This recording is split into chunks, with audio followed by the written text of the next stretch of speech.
Hi there, how are you? Hello, Dr. Saad. How are you, sir? I'm very pleased to meet you and a little bit nervous. Don't be. I'm a very affable guy. Well, you're like a television star to me. I've seen you on all the great big podcasts, Joe Rogan, and sitting down with Jordan Peterson, and really swinging brain cells with the best in the world. So I'm happy to have you here, and I will try to practice a little. I think I heard you say the term epistemic humility. Indeed, I will very well. practice that and encourage you not to, because this is about you I look and forward to your it. and your book, which I think is going to. I see it on the shelf behind you, and it's the Parasitic Mind, and I believe it's just gone to paperback. It will be out on paperback this Tuesday, so October 5th. And I'm really excited about that because my publisher advised me that they rarely take a book from hardcover to paperback. And I think this past year they only chose three. And so I was very fortunate to make the cut. Wow, that's great, and there's a lot of great people on your publishing house. You're on Regnery, Exactly. and so I think we'll just get right into it because I realize you have a very tight schedule, and I do. I do. Thank you. if I have a show actually with Ruben next. So one of the shows that you must have seen me on. So that's oh why sure. Well, I want to let my people know that you teach evolutionary biology, or you teach marketing and consumer behavior through the lens of evolutionary biology or perfect. psychology. Is Exactly right. So basically, I apply evolutionary principles, right. whether they be from evolutionary biology or evolutionary psychology, to study human behavior in general and consumer behavior in particular. And that's why I'm housed in a business school. The book is about weird ideas, and a lot of people have thought that I've heard the term used many times that wokeism is a mental illness, but you focus on the ideas, and you think of the ideas themselves as pathogens or parasitic entities. Is this because you want to make the point that you don't have to be nuts to believe crazy things? I mean, in part, because actually all of the parasitic ideas that I discuss in the book stem from professors. So you would like to think that professors are supposed to be well-reasoned, well-educated people, and yet they are the ones, not only the ones who generate those dreadful ideas, but they're the ones who espouse them, who promulgate them. And so you certainly don't have to be nuts in a, in a mental health sense. But I mean, the reason why I use the parasitic framework, maybe I could step back because it actually relates to my scientific research. So in evolutionary theory, we have what's called comparative psychology. Comparative psychology is where if I'm trying to discuss some phenomenon within the human context, I might compare it. That's why it's comparative psychology. I might compare its manifestation in other species to Mm-hmm. see that there is some evolutionary linkage between our behavioral patterns and those of, let's say, our close cousins in the evolutionary tree. And so, what I wanted to do is to try to find a framework rooted in science, rooted in the animal kingdom, that would allow me to explain why do people behave in ways that are profoundly maladaptive to them. And Mm. that's where I landed on the parasitic framework. So parasites can reside in many parts of our bodies. Neuroparasites are the ones that, they don't go for your gut, right? They're not a tapeworm, but neuroparasites will seek to end up in the host's brain, altering the circuitry and behavioral patterns of the host to the advantage of the parasite. So, for example, there are many examples that I give. I'll just give you one. Toxoplasma gondii is a parasite that could actually infect the brains of humans, but the classic example is when it infects the brain of a mouse, then the mouse loses its innate fears and its adaptive fears of cats, and it actually becomes sexually attracted to the cat's urine, which is not a very good thing for the mouse, but a good thing for the parasite because it needs that particular behavioral pattern for to complete its reproductive cycle. And so I had my aha moment. So then I would use the neuroparasitic Mm-hmm. framework in arguing that in the same way that there are actual brainworms that can cause animals to behave maladaptively, well, there are idea brainworms, idea pathogens that could do the same to humans. And one might think that in order for a bunch of smart professors to be adopting these ideas, which are manifestly loony in some ways, that would be maladaptive for a person who's making their living in academia, and their reputation is based on how smart they are.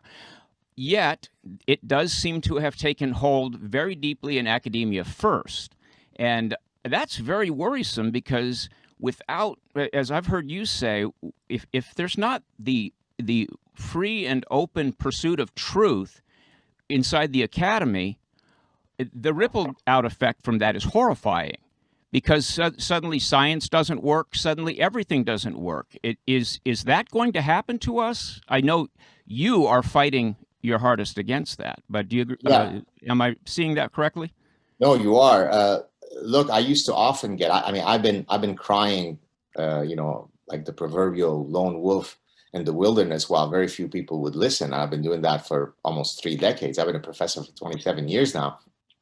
Now, at first, what I would get, even now, I get emails and letters from people saying, "Yeah, but this is really just esoteric, parasitic ideas that you speak of, Dr. Saad, that really only happen in some, little area in the ivory tower in the humanities." And I say, Mm-hmm. well, first, that's absolutely untrue in that it has now parasitized every single discipline that you could think of.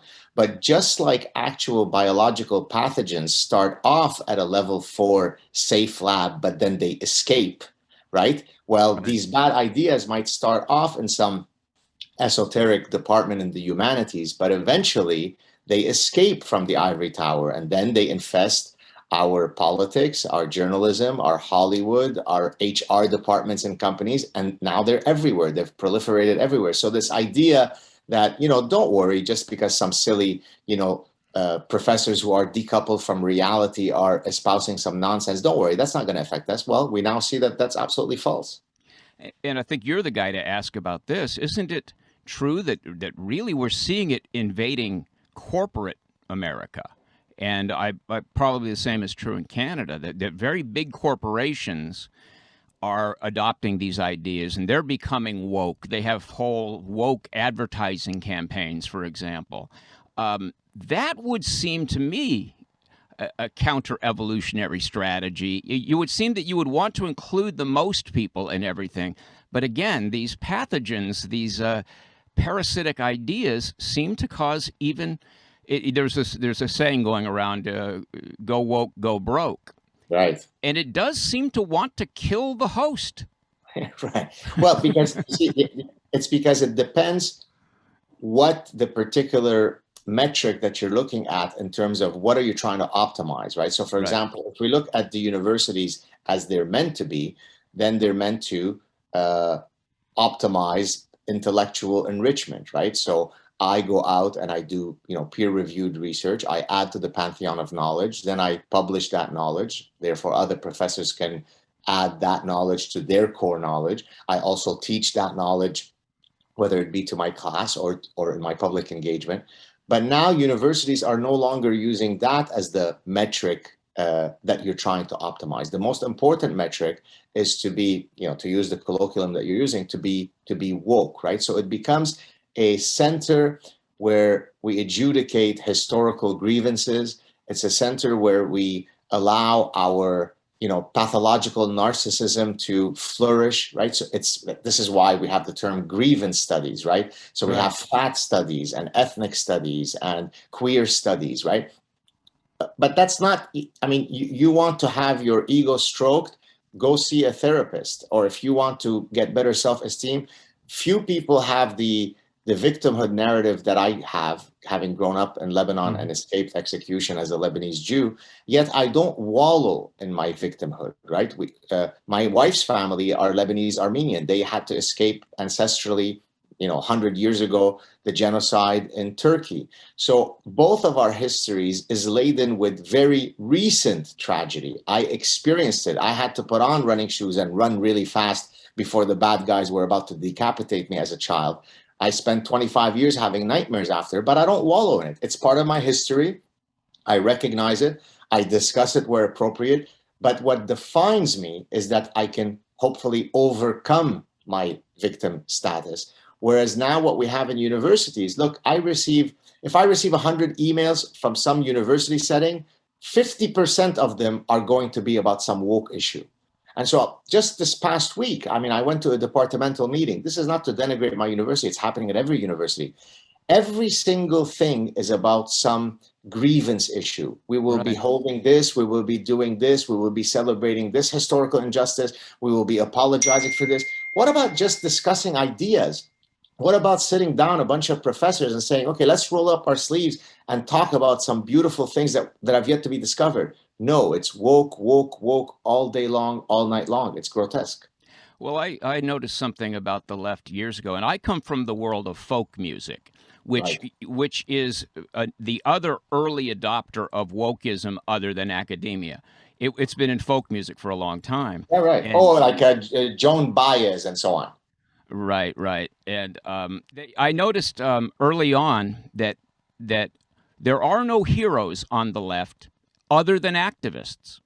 Right. I've actually asked people on the left, name me a hero on the left that wasn't an activist. Well, there's Rosa Parks, no activist. Desmond Tutu, no activist. Gandhi, no activist. All of them were activists. Martin Luther King, they're all activists. And so there's nothing to aspire to if you want to have a role model on the left other than to be an activist. And in order to be an activist, you have to have something to be active against. And so you have to find some oppression. And they're desperate for it because all the real activists fixed the problems. So now they have to really look around. They've had to actually get creative and create whole new groups of people that they can then assign victim status to. And it's, oh, great, now we can go protect them and be activists. Yeah, I actually have a whole section in the parasitic mind in chapter 5, I believe, which I titled The Homeostasis of Victimology. And so maybe for your viewers and listeners, I could spend a minute or two explaining. Please do. So a homeostatic system is something that you see in our bodies. So if my blood sugar goes below a certain level, it triggers a signal that says, hey, go to the fridge and fix that problem, right? Homeostatic system is your thermostat at the hotel room. You set it at 70. If it goes higher or lower, then there's an action that's taken to bring it back to 70. So there's some desired threshold, and then the system is trying to always maintain that homeostatic threshold, okay? So I argue that the orgiastic faux victimology that we see today is akin to a homeostatic system. We need to set the threshold at, the US is an evil, vile, genocidal country. If I can't find actual cases that support that narrative, then I will alter the definition of what constitutes rape or genocide or victimology to then still maintain that homeostatic narrative of we are evil, right? So, I'll give you I'll give you two quick examples of that, both of which I discuss in the book. One is from Canada, one is from Israel. So there was a Canadian student who wanted to demonstrate that Canada is a vile Islamophobic society. And so she donned the hijab. She wasn't someone who wore a hijab, as a default value. She donned the hijab and she went around, I think it was for 18 days, where she wanted to document how Canadians would treat her as a result of her wearing the hijab. Because her assumption was that Canada was full of Islamophobes, right? Oh, I mean, it's rampant. I mean, every second person is about to decapitate a Muslim. So what happened? And so it turns out that Canadians were unbelievably kind, polite, sweet, gentle with her. Now, did she revise her hypothesis? Oh, no. Oh, no, no, no. It turns out that Canadians are so Islamophobic that they have to overcompensate for their dark hearts by overtly being kind to this woman who is donning the Islamic hijab, right? So there is no way. So if they had truly been intolerant and bigoted, they are Islamophobic. And if they are kind, lovely, polite, and tolerant, they are Islamophobic. So that kindness was an assault. That kindness was an assault, exactly. It was a form of kindness rape. Okay? So the second example is even more hallucinatory.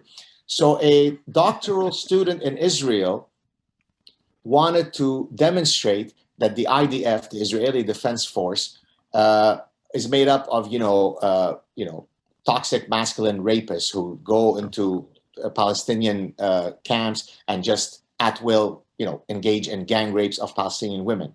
Well, she did her research. This was a doctoral student who was supposedly doing serious research. she found out that there wasn't a single documented case of rape from IDF soldiers on Palestinian women. Did she revise her hypothesis? Oh no. The Israelis so despise the Palestinians that they're not even worthy of rape. So you see, so if they had raped the Palestinian women, they are grotesque rapists. If they never raped the Palestinian women, they're grotesque bigots. So all roads Because they lead didn't to, think that the Palestinian women were beautiful enough to make them want to rape them?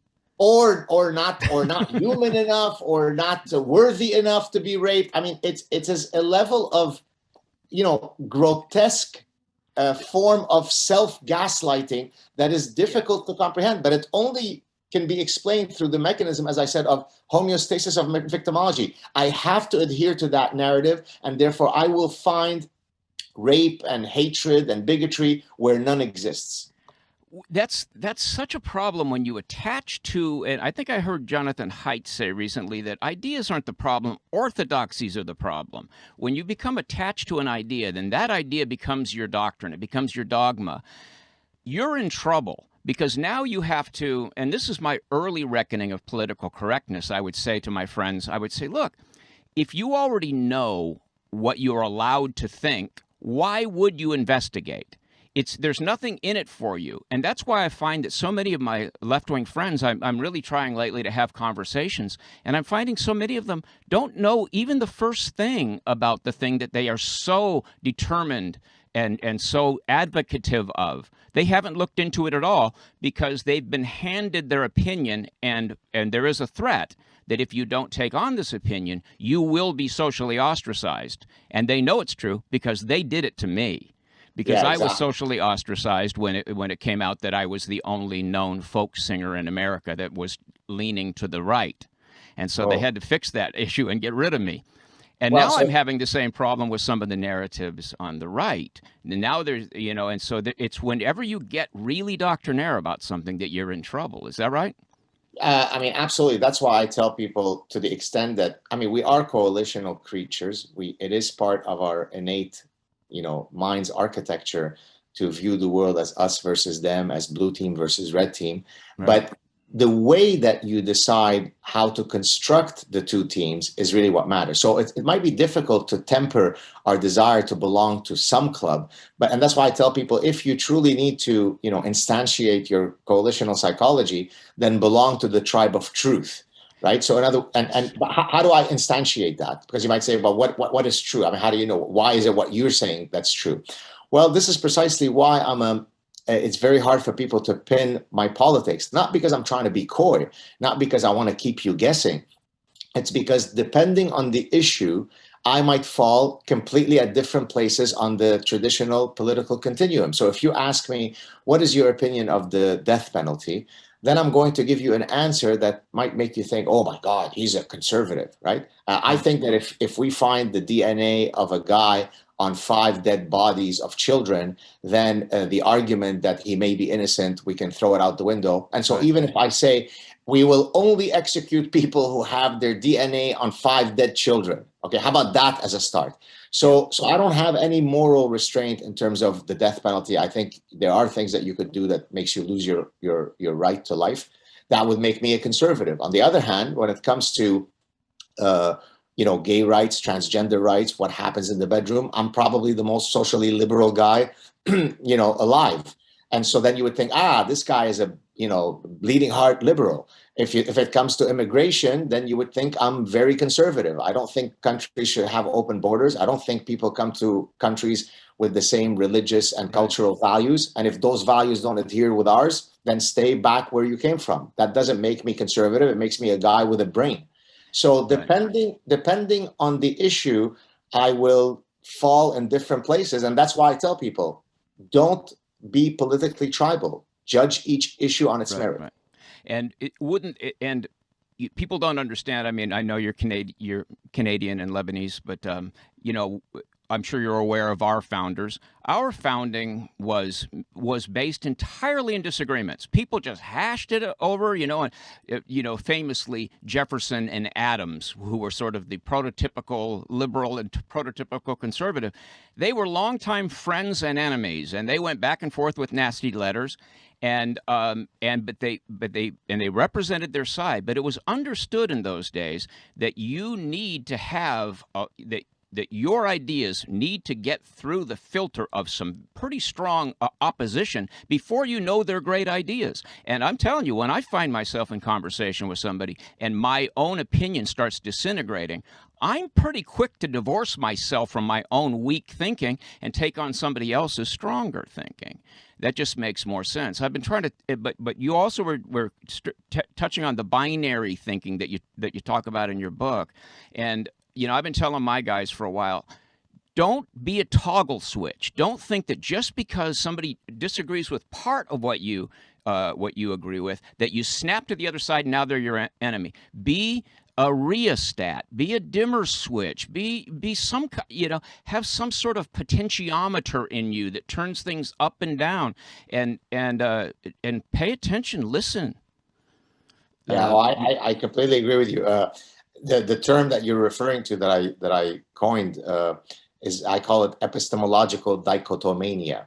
Epistemology, right, is philosophy of knowledge. Dichotomania is, what I mean by that is the incessant desire to view the world into just clean twos. You're either with me, you're against me. Yes. You're either a good guy, you're bad. And so I often will receive letters, whether it be publicly posted or privately, where someone says, I used to adore you, Dr. Saad, but then, and then they fill that one issue on which somehow I disagree with them. For example, the biggest ire I've ever received actually comes from vegans, even more so than Islamic extremists, if you can believe it.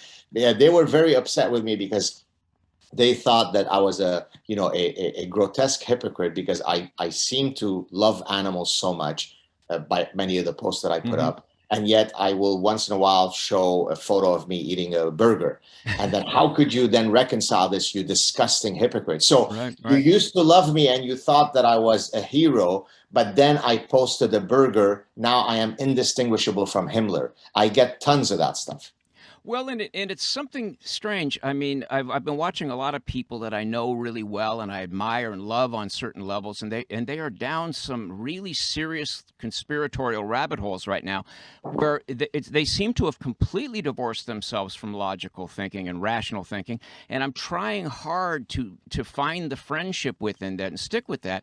But what this has been teaching me is that people are attracted to darkness. They're attracted to fear. And maybe we are so far removed from the place in which we were hunter-gatherers running through the wild, and we knew for sure that, if those people look different than us, we better kill them just in case. Because for our own survival, it'll bond us as a group if we go together and kill those people or that animal or something like that. That people want to bond with these people that they meet online in this dark narrative that makes everybody else part of this grave conspiracy. When most of the things we disagree with, there's people just wrong about some stuff. Yes, indeed. They're not necessarily they're not believing things just to get at me. You know what I mean? Right. And I want to believe these dark motives. And I think that, offline, I don't know if you had started taping or not, you mentioned the term that I often use, epistemic humility. I think the beauty of science is that if it's practiced properly, is that it presumes epistemic humility, right? Because when we talk in science, we talk about provisional truth, right? Why? Right. Because even something as unequivocal and incontestable as the theory of evolution at this point, if tomorrow someone were to come along and truly falsify it, well, then we'd have to go back to the drawing board. There are things that we used to think were true 300 years ago in science that we don't today. But so if you're going to band around a club, band around the club of the scientific method, band around the club of free inquiry. Sometimes you'll be proven right, sometimes you'll be proven wrong, but that's the beauty of life. Engage people. Listen, I'll give you an example of someone, a recent case where I changed my opinion on something. Glenn Greenwald is a journalist, maybe your viewers know of him. several years ago, he had an interaction regarding Islam that I thought, oh, here's another, idiot leftist who doesn't get it. And I sort of had discounted him as just another, babbling moron. And then I watched him many times appear on shows like Tucker. And suddenly I said, this is a guy that I think I'd like to have a conversation with. This is a guy. So even though I started off with a predisposition to think that I would have nothing of value to talk to this guy about, or maybe I wouldn't, I've completely switched my opinion. Well, that takes humility, right? Because you have to say, I was wrong in my earlier opinion. And in light of incoming information, I've revised it. Most people are unfortunately unable to do that. And I've found that when I have done that recently, that I get this great feeling of well-being within myself. It's almost a tingle up the back of my neck. Wow, I was wrong, but now I see something more clearly. And there's something in me that wants to be part of that tribe, the tribe where, I don't have to be right in order to enter into conversation with somebody. I could go into that saying, well, let's get together. And if somebody sees some things very different than me, in a sense, they're seeing the backside of the issue. If I will be humble enough to borrow their eyes for the moment, I can see around a corner. And if they'll grant me that same trust, I can show them something they're not seeing. And I think that we need to get back to a place where we can be like that. But right now, YouTube and everything else is everybody's battle apes. They just want to, run into battle. And I'm being marginalized now completely on my own channel because I'm trying to talk with people. I'm trying to get into the game of persuasion, Right. which is sort of necessitates not opening with an insult. Right, right. Although, look, I have a personal style where I think when someone knows me, they know that I'm, very nice and very polite and so on. But I can be combative, for example, on social media. But that's not because I'm a frivolously insulting guy. Hardly. First of all, I'll never insult someone if they haven't attacked me probably 10 times first. But I think it's a fine line where, being always too restrained and diplomatic is also something that you don't want to aspire to if you're entering the battle of dirty, arenas of battle of ideas. Sometimes it gets nasty in there. It's kind of like saying, I want to be an MMA fighter, but I abhor violence and I never want to exercise an act of violence on my opponent. Well, you can't caress your guy into submission, right? So you're in that arena. So exactly. So even though in 99% of my engagements, it's always very polite and very friendly and even with people with whom I disagree, you can certainly go to my social media where I can be a very unforgiving person. And I don't apologize for that because I think that at times you really should not suffer fools gladly. And if they are worthy of your derision and your disdain, have at them. Well, this gets back to also the arena you're in. I'm in an arena of conservatives around me. You're in an arena that's not full of conservatives, and you have a concept that you use, and I believe it's called a costly signal, where, your example is a peacock that has these great big, this plumage, which would make it difficult for him to survive in a fight or any other thing. And basically you say, well, here I am.